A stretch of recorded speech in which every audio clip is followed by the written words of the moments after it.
batean. Eta, bueno, mesfidantza sortzen dit kontuak ez dakidalako gainera gure liburu ez hitz egiterakoan ze puntutaraino esaten dugun egia idazleok, ez?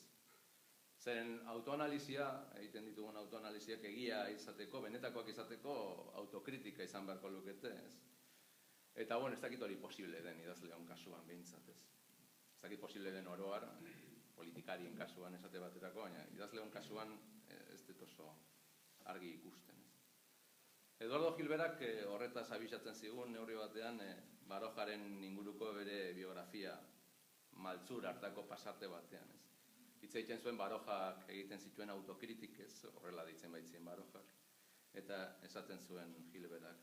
Baroja maiz aritu zen genero horretan autokritikarenean, guztien artean fantastikoena. Ez baitago gehiago aldarrikatu, baina gutxiago gauzatzen denik.